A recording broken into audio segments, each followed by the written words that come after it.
Well, here we go. We're going to be putting in a steering damper stabilizer for my 2001 Go4 Interceptor. I've did this once before and I'm going to completely redo it. I had a pretty good design, but I wasn't happy with the finished product or some of the quality of the product of the pieces I used, so I'm going to upgrade those. This was the old shock I used. It was out of a Volkswagen, I think out of a Baja Bug Volkswagen thing, 13 inches, and it was definitely pretty hard to pull out, so I thought it would work pretty good, but I was looking for something stiffer. I was using these Home Depot bolts for brackets back here, to mount it with. I'm going to upgrade that into a better bolt, U-bolt system, shorten up my length, and have a better shock. So what I'm going to be using is I actually went to Napa Auto and bought I don't even know what car it's for. This is the model number from Napa, steering stabilizer. It's a little bigger. What I found when I had the other one, I drove it quite a bit, and it definitely was helping with stabilization, keeping the steering smoother, but it just wasn't enough. I think this Volkswagen shock's just too little. So I got this. They had them in stock, 45 bucks. I'm going to upgrade this system here with an exhaust bracket that I got at O'Reilly Auto Parts, 2.5 inch. It's a little better quality steel, but I'm going to have to retrofit it, for mounting the shock on the back. You'll see how I do that. It's actually really easy. Using a piece of PVC pipe just for a spacer up front. You'll see it's really not structural. It's just going to help out. Got these mending brackets that I bought at Home Depot. I'm going to reuse the same ones.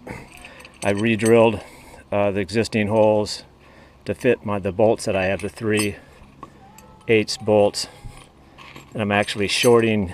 I had a full length. These is going to be shorter this time. You'll see. I'm going to leave my other video on my YouTube channel so you can compare the two setups. I think this is going to be a lot better. The other way worked. I could have just replaced the shock and been happy with it, but not that I'm a perfectionist or anything, but I thought it was just a little funky, so I just redoing it. Okay, so what I'm going to do right now is I'm just going to mount the bolt in the back here, mount up my my mending bolts here, and then I'll show you what it's going to look like. So I'll be right back. I'm just going to mount all this stuff. One thing I have to do, you do have to kind of like customize the back bracket here. Home Depot has got these coupling nuts. It's a two-way, it's a longer nut kind of, and the reason I have to use this for mounting the U-bolt here is because the shock fit here. The exhaust ones are just too short, so you can't get it to mount. So you have to actually, the way I'm going to extend this so this fits, it's going to be a little lower, but it still works out perfect for coming out forward. Be nice if these bolts on these were a little longer. Obviously, if you can find something longer, you can always cut it. I tried some suspension bolts for like lifting cars, but the threads didn't go up high enough. All the threads stay down low. So I got this the shock put up there nice, and you can see you got just enough play in there to where it sits on there. You do have to do a little bit of adjust to just make sure when you're tightening this, that you got to get the spacing right. So there is a little bit of a learning curve on getting the thread lights just by tightening the back and the front, and you'll get it. So you can see the washers there. That's a really nice. This is super tight because it butts up against it stopped at the threaded part of the U-bolt. So those two are touching each other.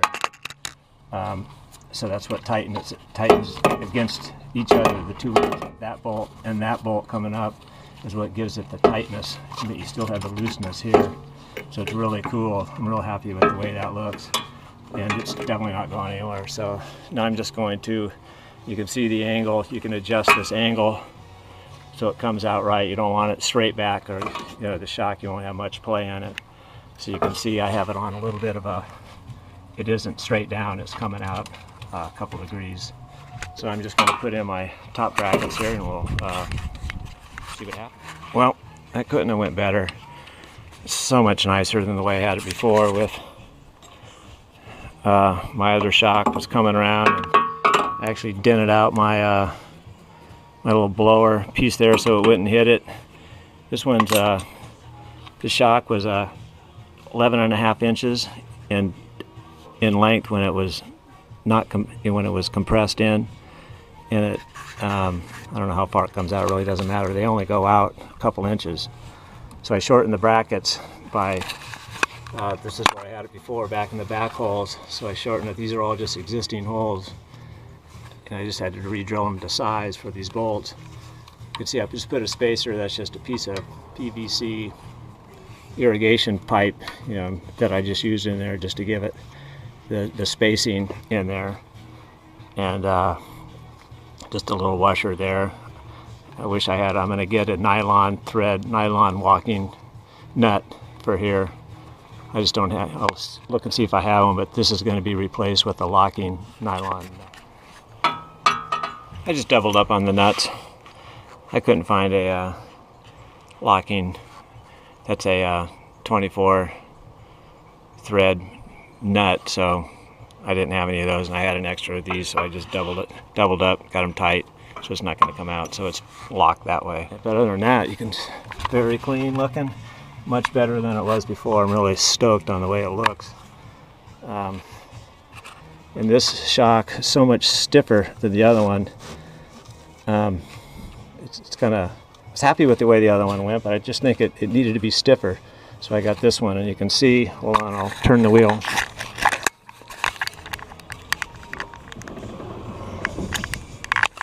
See, it comes in, it only moves about an inch. It's not hitting anything in the back. I'm not even close to my brake bracket back there, brake line.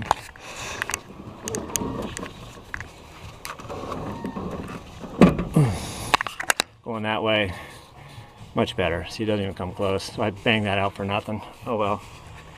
That was just for air blowing through there anyway. So that's it. I would say definitely go out and do this. I recommend this way, and I recommend the bigger shock. Like I said, I'm not sure what car that came off of. It's just what they had in stock. They had different lengths. This is 11.5.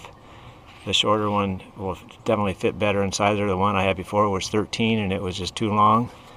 And like I mentioned in my first video that I done, this is a 2001, and it seems like they're all set up a little bit differently in the back for mounting. So you might have to get creative back here. Some people have existing holes. Could be a bolt back there you can mount to. You could actually come in on a little bit of an angle, which would be fine. It doesn't have to be straight.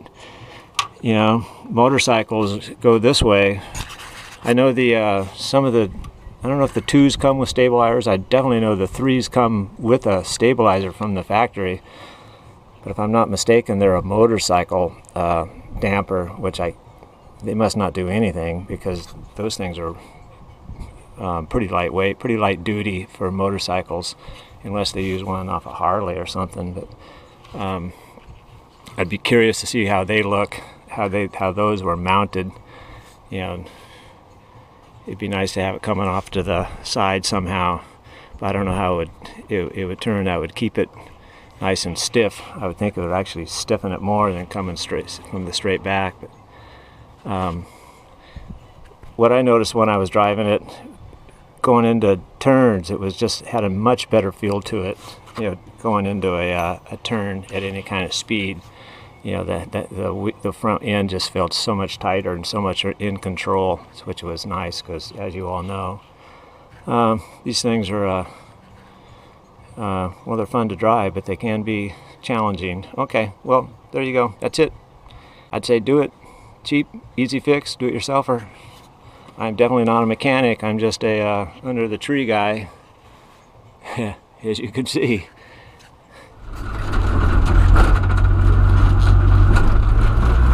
taking it out on a test drive here to check out the damper. This is one of the busier streets that I drive on and commute on. The speed limit is 45 miles an hour. So you know, it's a pretty good test road for me. And of course, you know, when at 45 miles an hour, you know what that means. You better be going 50. Usually I don't, but I am right now. 50 miles an hour, and it feels really good. Yeah, it feels nice and tight. I'm driving with one hand, and it feels nice and secure. I like to have two hands on the road going 50, but I got to hold the camera and talk at the same time. And I'd say this mod is definitely worth doing. It's, you know, for 50 bucks and parts and an hour's worth of labor. Yeah, I think in the long run it is helpful. You know, it definitely isn't going to make it drive any worse. I was kind of surprised at, you know, that shock that I put on. I don't know what kind of car it was from, but I couldn't even pull that thing out, the piston, physically with my hand. That's how stiff it was, and you wouldn't even know it trying to turn this thing. I thought I'd be going from power steering to a hard turn, and it doesn't. You can't even tell it's on there, basically, as far as turning goes. It turns just as easy. It doesn't impede the U-turns because it's not hitting anything in there. I'd say it's a go. You know, I like it. I'm going to leave it on. I think it was well worth the effort. I know it definitely, it always bothered me just having that fork wheel just free driving around. I'm sure it doesn't cause problem for anybody, but if it's something that you get driving out on these roads for long periods of time, I'd say you definitely want a damper on it. So I'd say go for it.